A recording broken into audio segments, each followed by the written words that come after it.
할렐루야. 이 아침에도 천국을 향해서 힘차게 달려가시길 바랍니다. 오늘은 우리가 마태복음 92번째 시간으로 슬기로운 성도 생활이라는 제목으로 같이 말씀을 나누도록 하겠습니다. 슬기로운 성도 생활. 어디서 많이 들어보신 제목이죠? 슬기로운 의사 생활. 굉장히 유행했던 드라마입니다. 그 드라마가 생각이 나서 그 드라마 제목을 따서 이름을 붙여봤어요. 예수님은 지금 공생의 사역을 이 땅에서 3년 반 동안 하시면서 그 공생의 사역의 마지막을 준비하고 계세요. 그래서 제자들과 동거동락하면서 말씀을 가르치셨고 표적을 보여주셨고, 그리고 마태복음 20장에서 이제는 어디로 올라가셨어요? 예루살렘으로 입성하셨어요.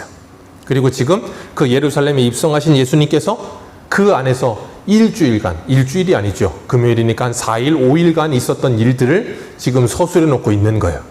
그러면서 예수님께서 사역의 마지막이 다가오면서 제자들에게 비유로 말씀하시면서 뭘 하시냐면, 마지막에 대해서 말씀하시면서 너희들은 그 마지막을 뭐하라 그러세요? 준비하라. 주님은 계속해서 마지막을 준비하라고 말씀하세요. 왜 그럴까요? 주님의 제자들을 사랑하는 마음에. 부모님들도 자녀들에게 항상 뭐해요? 미래를 준비하라. 그 말을 아주 아름답게 하지 못하다 보니까 투박하게 하는 말이 뭐냐면 공부해라입니다. 뭐라고 이렇게 아름답게 미사오고를 써야 되는데 엄마가 딸에게, 엄마가 아들에게 말이 잘 그렇게 아름답게 나오질 않아요.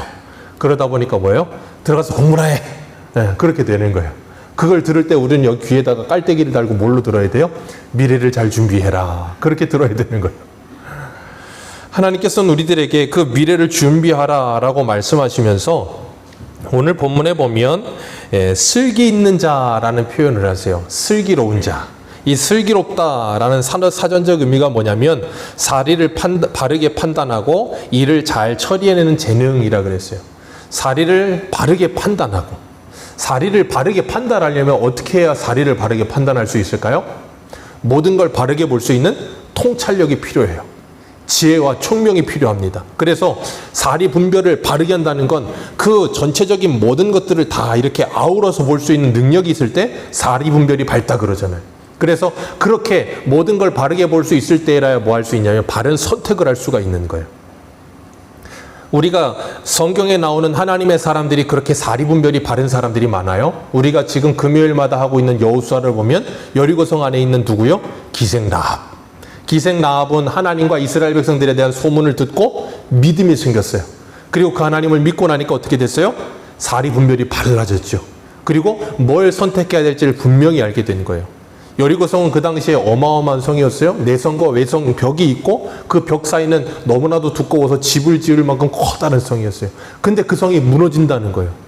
말도 안 되죠. 이 지구가 멸망한다는 거예요. 말도 안 되죠. 그런데 기생 라합은 그걸 믿었다고요. 그게 뭐예요? 사리 분별이 바른 사람, 슬기로운 사람. 그렇기 때문에 우리가 그렇게 사리 분별이 발라지려면 어떻게 되냐면 하나님의 말씀을 들어야 되는 거예요. 다니엘도 느부갓네살 왕의 꿈에 대한 해몽을 하나님께서 말씀으로 주셨잖아요. 그 말씀을 듣고 나니까 사리 분별이 발라졌어요. 그리고 나니까 어떻게 돼요? 이 세상의 모든 나라는 다 무너지고 하나님이 세우시는 아들의 나라만이 영원하다는 걸 분명히 알게 된 거예요. 그걸 분명히 알고 나니까 뭐예요? 사자굴 앞에서도 두려워하지 않는 거예요. 다니엘의 세 친구들도 풀무불 앞에서도 느부갓네살이 세운 그 금신상에 절하지 않고 들어가는 거예요. 하나님이 우리를 풀무불에서 건져주실 것입니다. 그러나 그리 아니하신다 할지라도 우리는 금신상에 절을 할 수가 없습니다. 왜요? 우리는 영원하신 하나님을 믿기 때문이다라고 고백하면서 들어가잖아요. 그게 뭐예요? 사리 분별이 바른 사람들. 근데 세상 사람들이 볼 때 그런 사람들은 어떤 사람들? 멍청한 사람들. 사리 분별을 제대로 못하는 사람들. 시대의 흐름을 읽지 못하는 사람들. 무식하죠. 시대적인 흐름이 이렇고 대세가 이러면 따라가야 되는데 대세가 그런데 대세를 안 따라. 그런 사람들의 특징은 대세를 따르지 않고 대의를 따릅니다.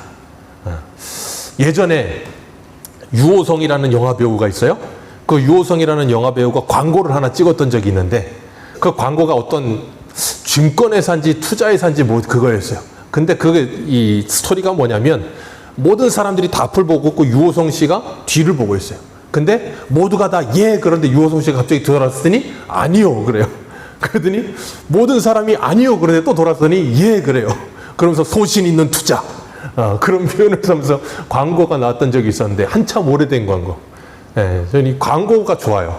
광고를 보면 이 카피라이터들이 굉장히 머리가 좋거든요. 그 짧은 시간에 그걸 뽑아내기 위해서 만들어내는데, 그게 바로 성도의 슬기로움이에요.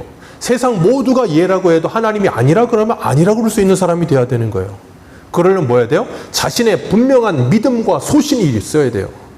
바른 소신이 없으면 우리는 세상 가운데서 분별력 있게 살 수가 없어. 물에 물 탄 듯, 술에 술 탄 듯, 이래도 좋고 저래도 좋고 그러면 안 된다고요. 그래서 사도 바울은 로마서 12장 2절에 이렇게 말해요. 너희는 이 세대를 본받지 말고 오직 마음을 새롭게 함으로 변화를 받아 하나님이 기뻐하시고 온전하신 뜻이 무엇인지를 뭐하라? 분별하라. 이 세대를 본받지 말고 세상 사람이 뭐라고 하든지. 그렇기 때문에 우리가 세상을 살아가면서 하나님의 말씀에 늘 귀 기울이며 사는 사람들은 지혜로워요. 슬기롭다고요. 그런데 그렇지 않은 사람들은 참 지혜롭지 않은 사람들이 많아요. 인생을 살다 보면 똑똑한 사람 많죠. 예, 똑똑한 사람 많습니다. 오늘날처럼 똑똑한 사람이 많은 시대가 없었어요, 우리나라에. 왜냐하면 거의 대부분 기본적으로 학벌이 뭐 이상이에요? 대졸 이상. 기본적으로 무슨 특별한 일이 있지 않은 이상, 가지 않겠다 하는 사람 아닌 이상은 요즘은 누구든 가고자 하는 마음만 있으면 다 대학 갑니다. 왜냐하면 정원 미달. 우리나라의 대학이 그래서 문을 닫아요. 애가 없어서. 어디를 가든 가요. 가면 장학금도 받고 좋아요. 그렇기 때문에 마음만 먹으면 무조건 대학에 갑니다. 그만큼 지적 수준이 올라갔어요. 잘 배웠습니다. 똑똑합니다. 그래서 똑똑한 사람이 많아요. 근데 세상이 좋아졌죠? 똑똑한 사람은 많아졌는데 세상은 좋아졌죠? 예전보다도 세상이 더 악해지고 더 안 좋아져요. 왜요? 이 똑똑하면 똑똑할수록 오히려 뭐예요? 그 똑똑함을 가지고 더 많이 악한 짓을 합니다. 사기치는 사람들 머리가 엄청나게 좋아요. 차라리 머리라도 돌머리여서 사기를 안 치면 다행인데 머리가 좋다 보니까 그 비상한 머리로 공부는 안 하고 이상한 데 쓰는 거예요. 그러다 보니까 이제 이상한 짓들을 많이 하죠. 그렇기 때문에 왜 그런가 하면 지혜롭질 않아서 그래요. 똑똑한데 헛똑똑이야. 그런 사람들 꽤 많아요. 공부는 많이 해서 아는 건 많은데 이게 구슬이 서말이라도 꿰어야 보면 그걸 꿰일 줄을 몰라. 그런 사람들이 저 신림동 가면 많습니다. 신림동 가면 뭐가 많아요? 고시촌. 거기 샤대학도 있고, 거기에 좀 큰 교회 부목사가 제 후배인데 얘기 들어보면 뭐 스카이 뭐 서울대생 청년부에 디릭디릭하대요. 근데 걔들하고 말을 해보면 얘들이 서울대 다니는 수준의 애들인가 싶을 정도의 말을 한대요. 왜냐하면 공부는 뛰어난데 사리분별이 분명히 바르질 않아 애들이. 그래서 굉장히 바보스러운 생각을 하는 애들이 많대요. 인생을 살다 보면 그래요. 하나님을 알지 못하면 사리분별이 바르지 못하다 보니까 뭘 어떻게 해야 될지를 몰라. 하나님은 그래서 우리에게 성경을 통해서 앞날에 대해서 세상에 있을 모든 일에 대해서 우리에게 가르쳐 주십니다. 그렇기 때문에 우리는 성경을 통해서 뭐예요?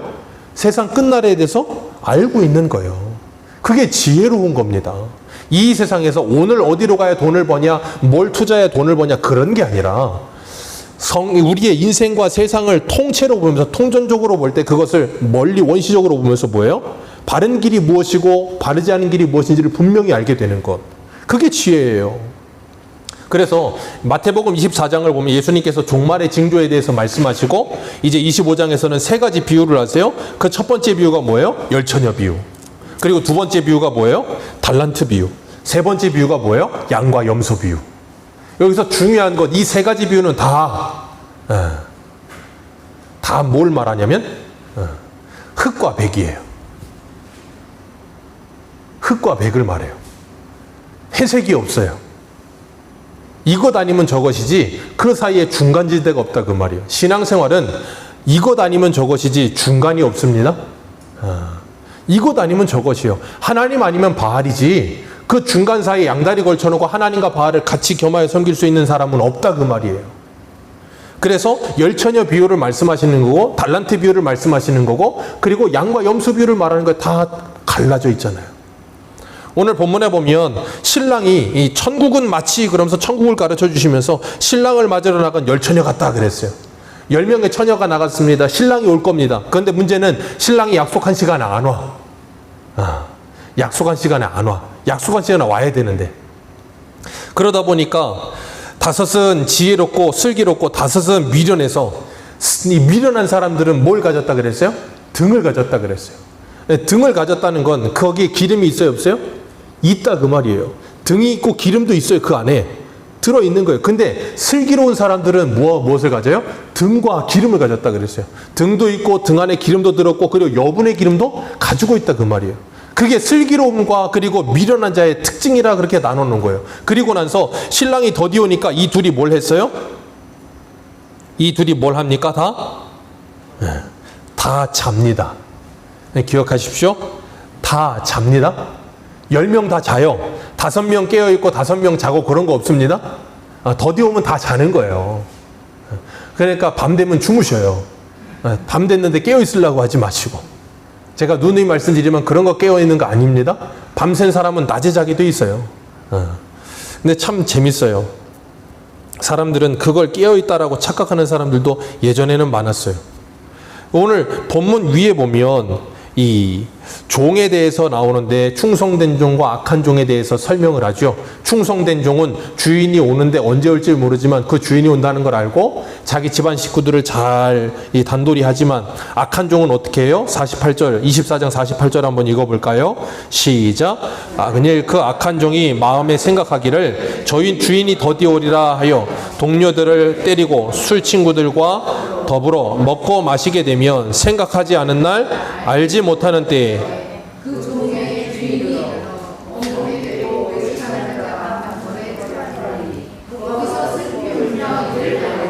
아멘. 거기서 슬피 울며 이를 갈미 있으리라.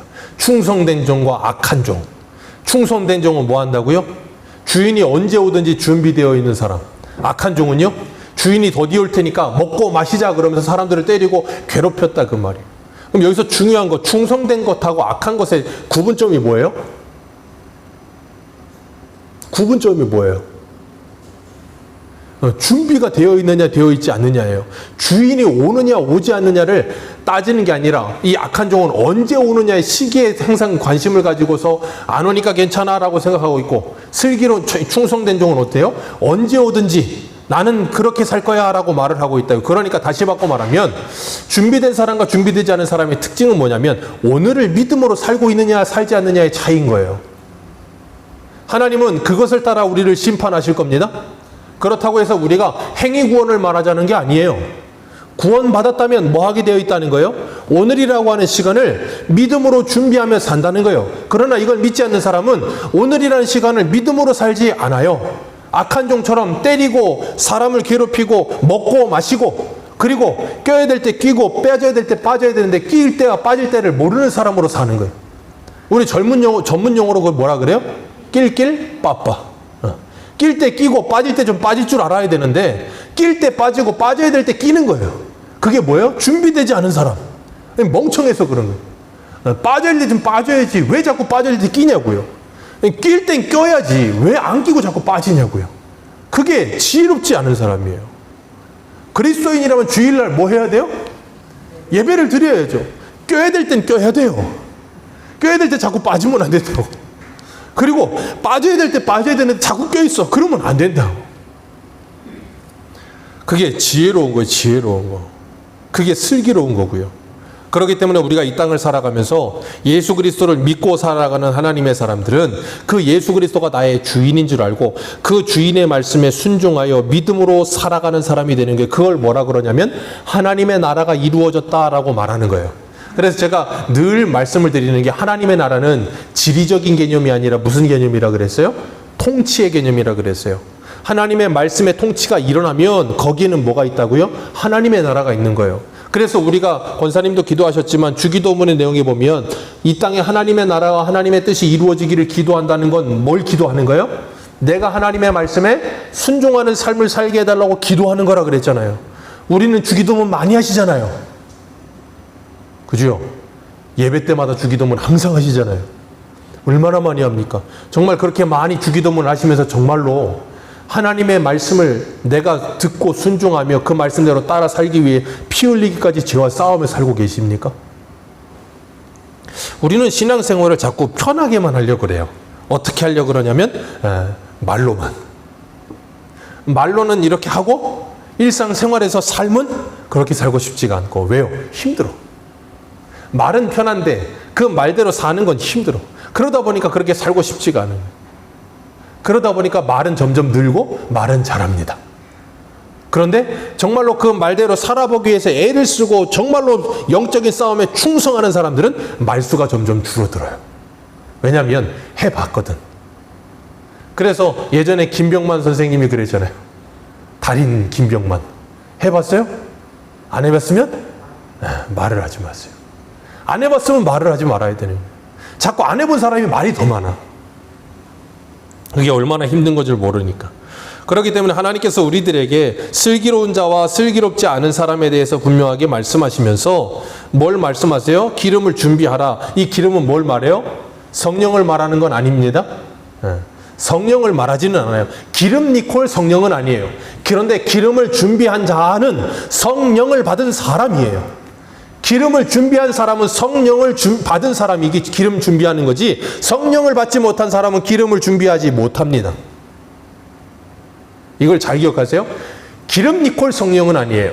구약 성경의 레위기 같은 데 보면 제사장이 등불을 관리하는데 등불을 꺼지지 않게 하고 기름을 준비하라 그러면서 기름이 성령을 예표적으로 말하는 때도 있지만 여기서 말하는 기름은 곧 성령은 아니에요. 왜냐하면 뒤를 보세요. 8절, 9절 같이 읽겠습니다. 9절 같이 읽습니다. 시작.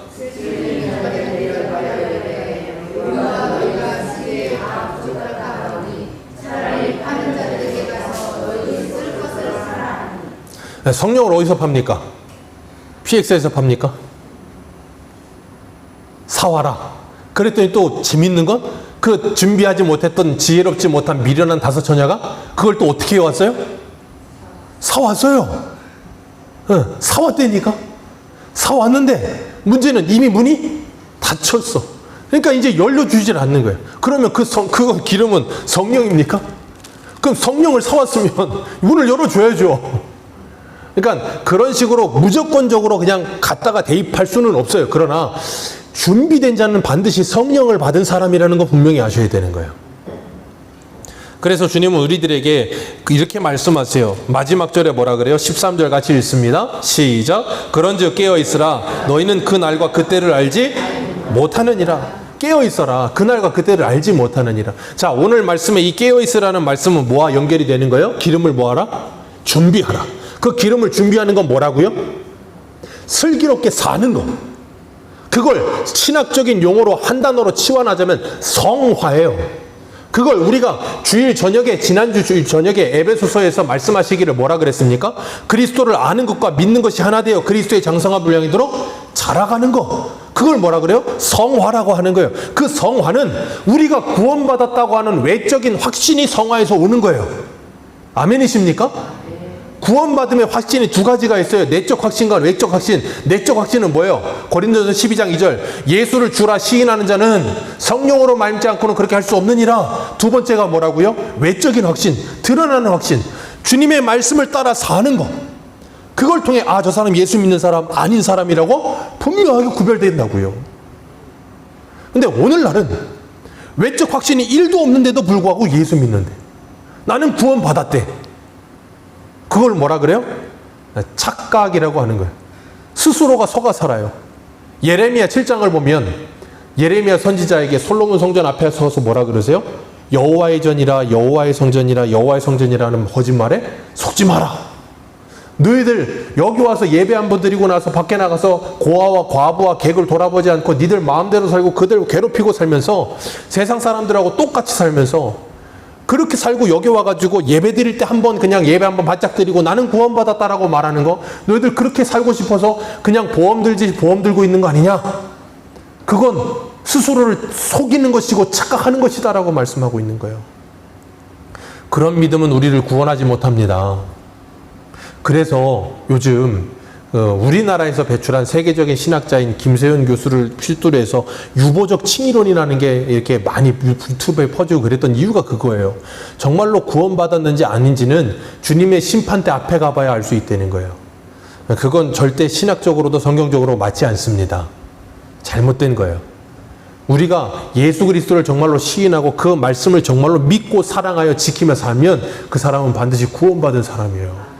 그리고 내가 예수 믿고 구원받았지만 하나님의 은혜로 살고자 노력하는 가운데에도 내가 넘어질 때가 있잖아요. 죄를 지을 때도 있잖아요. 그런 것처럼 그런 가운데 있다 할지라도 하나님이 택한 백성은 하나님이 반드시 구원하여 내실 거예요. 어떤 방법을 사용해서라도 하나님이 그 사람을 어떻게 해서라도. 예전에 제가 초등학교 5학년 때인가 4학년 때인가 저희 원로 목사님한테 그랬어요. 나는 목사가 될래요. 그랬더니 원로 목사님이 겁박을 하셨어요. 제가 좀 사고를 치고 그러면 그랬어요. 네가 이렇게 자꾸 하면 하나님이 네 다리 몽댕이를 부러뜨려서라도 널 목사를 시킬 거다. 그러면서 겁박을 하셨는데 그걸 이사야는 아주 겁박하지 않고 아름다운 단어를 썼어요. 뭐라고 썼냐면 하나님의 열심이라고 그랬어요. 하나님의 열심이 반드시 하나님의 사람을 만들어내신다는 거예요. 그 경중과 시간의 늦고 오래 걸림과 아니면 빨리 걸림의 차이는 있을지 몰라도 그래서 보세요. 마가라고 하는 사람은 선교행 갔다가 꼴통 치고 도망 오니까 바울하고 실라하고 싸우죠. 바울하고 바나바하고 싸우잖아요. 그러다 나중에 바나바가 데리고 와서 가르치고 나니까 나중에는 베드로후서 보면 뭐라 그래요? 베드로가 내 아들 마가라고까지 얘기한다고. 그리고 마가복음을 쓴다고. 그리고 바울도 나중에 마지막에 서신을 보내서 뭐라 그래요? 마가 데리고 와라. 내일에 필요한 사람이다. 그런다고요. 그렇기 때문에 어떻게 될지는 몰라. 그러나 그 사람이 마음이 강팍하여 일평생을 하나님을 떠나선다면 그 사람은 그리고 일평생을 하나님의 말씀대로 사는 삶이 그 사람에게서 나타나지 않는다면 그 사람은 아닌 거예요. 우리가 그것을 분명하게 알 수 있어야 돼요. 오늘 6절을 보면 밤중에 신랑이 왔습니다. 소리가 들려요. 그래서 다 나갑니다. 그랬더니 기름 준비하지 않은 사람들이 기름 준비한 슬기로운 여인들에게 우리도 기름을 좀 나눠달라. 그러면 여러분이라면 기름을 나눠주겠습니까? 안 나눠주겠습니까? 읽으면 너무 좀 야박하지 않아요? 저는 이거 읽으면 좀 야박해요.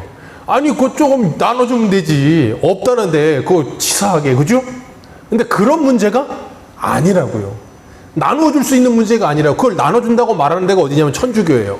천주교는 이 남아있는 이 공로라는 게 있어서 잉여 공로 사상이라고 하는 건데 성자들이 천국 가고도 남는 의의가 많아서 그게 쌓여 있다는 거예요. 천국 창고, 이 잉여 창고에 공로가. 그래서 공로가 필요한 사람들 그거 이렇게 창고에서 빼서 채워주듯이 채워준다는 거예요. 그래서 그걸로 해가지고 만들어낸 게 뭐예요? 면죄부. 얼마나 좋아요. 후손들, 우리 부모 천국 간지 안 간지도 모르겠고 예수도 잘 안 믿었던 것 같은데, 교회는 그냥 평생 3번 갔던 것 같은데, 어떡하나. 좋은 방법이 있어. 어떻게 하면 돼요? 돈 좀 내면 돼. 돈 내면 한 계단 천국으로 올라가고, 한 계단 천국으로 올라가고, 얼마나 편합니까? 자손들도 마음이 편하고. 성경 어디에도 눈 씻고 봐도 그런 말씀은 없습니다. 분명히 말씀하고 계세요. 이걸 나누어줄 수 있는 문제가 아니라는 거예요. 우리의 삶과 생활을 어떻게 나눠줍니까? 예수 믿는 믿음을 어떻게 나누어줍니까? 믿음이라는 걸 나눌 수가 없어요. 그래서 10절 말씀 보면 뭐라 그랬어요? 10절 같이 읽습니다. 시작.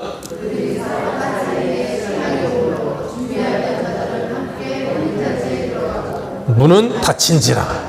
문이 닫히면 끝입니다. 닫히기 전에 준비해야 되는 거예요. 한 번 닫히면 다시 열리질 않습니다. 이 여인들이 나중에 와서 주여 주여 열어주소서 그러잖아요. 이 말씀이 어디에서 들었던 말씀과 비슷해요? 마태복음 7장. 우리 한 번 볼까요? 마태복음이니까 7장 21절 한번 볼까요?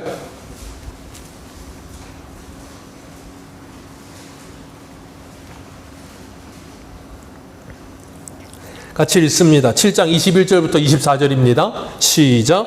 나더러 주여 주여 하는 자마다 다 천국에 들어갈 것이 아니요 다만 하늘에 계신 내 아버지의 뜻대로 행하는 자라야 들어가리라. 그날에 많은 사람이 나더러 이르되 주여 주여 우리가 주의 이름으로 선지자 노릇하며 주의 이름으로 귀신을 쫓아내며 주의 이름으로 많은 권능을 행하지 아니하였나이까 하리니 그때 내가 그들에게 밝히 말하되 내가 너희를 도무지 알지 못하니 불법을 행하는 자들아 내게서 떠나가라 하리라. 그러므로 누구든지 나의 이 말을 듣고 행하는 자는 그 집을 반석이 지은 지혜로운 사람 같으니. 아멘. 그 말씀을 듣고 행하는 자가 어떤 사람이다? 지혜로운 사람이다. 그 말씀을 듣고 행하지 않으면서 입으로만 주여 주여 하며 수만 가지 일을 했다는 거예요.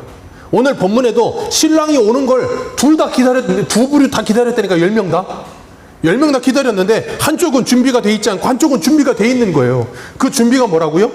예수 믿음. 예수를 진짜로 믿음. 기름을 준비하는 그 예수를 진짜로 믿은 게 아니라니까요. 근데 착각하는 거예요. 왜? 수많은 일을 했어. 주여 주여 부르기도 했고 수많은 일들을 했다고요. 그러다 보니까 자기는 뭐 한 줄 알아요? 구원 받은 줄 알아. 구원은 따는 당상이라고 생각을 해. 그러면서 아무렇지도 않게 막 살아. 그걸 구원파라고 하는 거예요. 절대 그렇게 살 수 없습니다. 하나님의 구원이라는 게 뭔지를 분명히 안다면 절대 그렇게 살 수는 없어요. 그렇기 때문에 정말로 하나님의 은혜로 말미암아 구원받은 하나님의 사람들은 그 삶과 생활이 반드시 뭐하게 돼 있어요? 변하게 돼 있어요.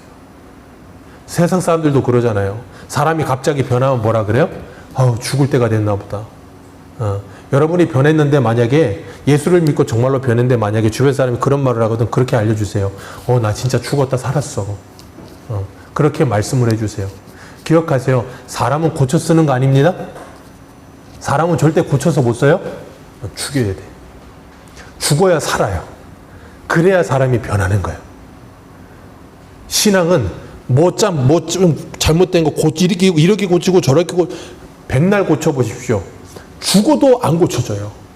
예수와 함께 십자가에서 죽고 예수와 함께 다시 살아야 그 인생의 변화가 찾아와요. 죽었다 살아난 경험이 있어요. 그게 아니면 그 사람은 절대 예수 믿는 게 아니에요. 그렇기 때문에 우리가 하나님께서 우리를 구원하신 그 구원의 기쁨이 우리에게 정말로 있는가? 성령으로 말미암아 내가 새 사람이 되었는가? 아까 기름 리콜 성령은 아니라 그랬지만 기름을 준비한 자는 뭘 받은 사람이라고요? 성령을 받은 사람이다 그랬잖아요. 그렇기 때문에 그런 사람들은 뭐 하는가? 베드로후서 3장 11절 한번 보겠습니다. 베드로후서 3장 11절.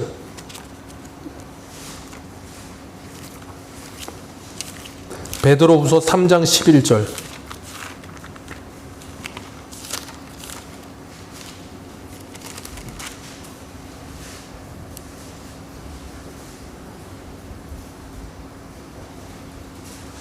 베드로후서 3장 11절입니다. 우리 같이 읽겠습니다. 시작.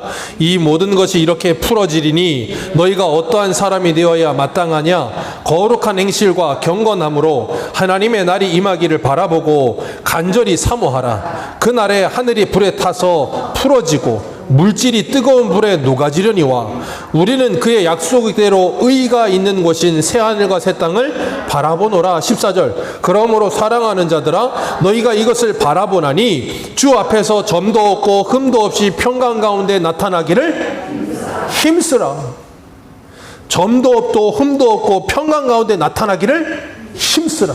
이게 뭐냐면 쉽게 설명을 드리자면 우리가 새 옷을 사요. 꽃가옷을. 근데 새 옷이 또 하얀색이야. 위아래 신발까지 하얀색이야. 자, 새 옷을 샀습니다. 새 옷을 사고 뛰어보자 폴짝 하면서 밖에 나가서 뛰었어. 그러면 뛰어보기 시작하고 걷기 시작하고 돌아가기 시작하면 여러분들은 어떻게 해요? 점도 없고 흠도 없이 이 하얀 옷을 유지하기 위해서 불철주야 노력합니다. 평소에는 아무 생각 없이 앉던 것도 괜히 뒤돌아보고 한 번 더 보고 괜히 앉을 때도 손바닥을 깔고 엉덩이를 앉아요. 왜? 뭐라도 하나 묻을까 봐. 그런데 그러고 집에 돌아오면 점도 없고 흠도 없이 아무것도 안 묻죠? 묻어요. 그런데도 그렇게 하려고 죽어라고 애를 씁니다. 왜요? 그 새 옷의 가치를 아니까. 우리가 바로 그런 거예요. 예수를 믿고 하나님의 은혜로 구원받았으면 그 진짜 가치를 알게 되면 우리 스스로 우리 수준에서 우리의 실력으로 최선을 다해 노력해보는 거예요. 근데 최선을 다해 노력해보는 게 그렇게 녹록지가 않아요. 지난주에는 우리 유초등부 애들이 저 영종진공원 가보겠다고 가다가 중간에 길이 새서 갯벌로 들어갔거든요. 저희 집 막내는 공주여서 아빠 공주 신발을 사네 그래가지고 반짝이 공주 신발 녹색을 샀어요. 사서 이틀 만에 갯벌에 들어가서 점도 없고 흠도 없이 그렇게 애끼다가 거기 한번 들어갔다 오더니 그냥 이게 아주 그냥 난장판이 돼서, 근데 집에 오더니 지도 양심은인지 물로 씻어요. 그걸 또 씻기냐고요. 그게 그런다고요. 우리가 점도 없고 흠도 없이 애껴보려고 하다가 한순간에 진흙탕에 들어가기도 해요. 그런데 양심은 있어서 성도는 또 씻어보려고 하는 거예요. 그리고 하나님 앞에 면목 없으니까 회개하고 하나님 좀 도와주세요. 그러면서 주님 앞에 나아가는 거예요. 그게 성도예요. 그러니까 제가 늘 말씀드리잖아요. 그리스도인은 죄 안 짓는 사람은 아니에요. 그렇다고 또 마음 편하게 죄 짓지 마세요. 죄 안 짓는 사람은 아니지만 넘어지기도 하고 실수하기도 합니다. 그런데 믿지 않는 사람과 차이점은 넘어지고 실수한 그 자리에서 하나님 앞에 회개하며 엎드려요. 그리고 내 죄를 다윗과 같이 철저히 고백해요. 그게 다윗과 사울의 차이점이에요. 생각해 보세요. 사무엘상 잘 찾아보십시오. 다윗하고 사울하고 어떤 놈이 더 나쁜 놈인가? 다윗이 더 나쁜 놈이에요. 성경은 하나님의 마음에 합한 자라고 했지만 다윗이 더 나쁜 짓 많이 했습니다. 더 악질이에요. 근데 다윗은 하나님의 말씀을 듣고 정말로 회개했어요. 그리고 열왕기상에 가보면 다윗은 우리아의 밧세바를 범하고 나서 나단 선지자가 무섭게 책망하고 난 후에 열왕기상 1장에 가보면 나이 많아서 그 미인 여인 아비삭이에요? 누구예요? 미인 여인 데리고 왔는데도 수종들게 하는데 건드리지도 않아요. 왜요? 하나님 앞에 밧세바 건드렸다가 한번 정말로 진짜 인생을 걸고 된통되어서 혼나고 난 후에 다시는 뒤돌아보지 않는 거예요.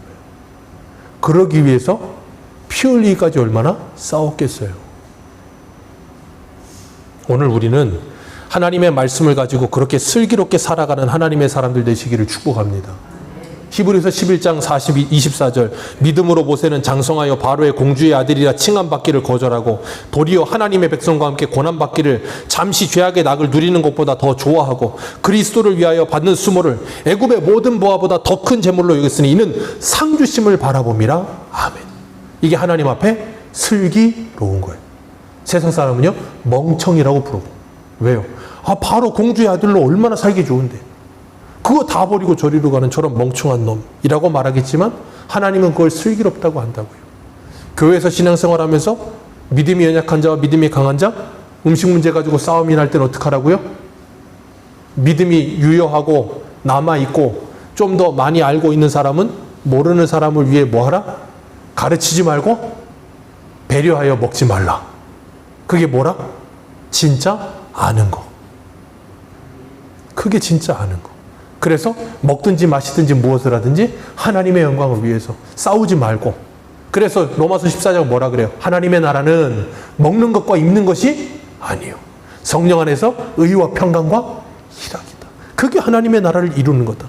그게 슬기로운 거다. 가정에서도 교회에서도 직장에서도 그런 슬기로움을 가지고 아름답게 분별하며 아름답게 선택하며 살아가는 저와 여러분들 되시기를 주님의 이름으로 축복합니다. 기도하겠습니다.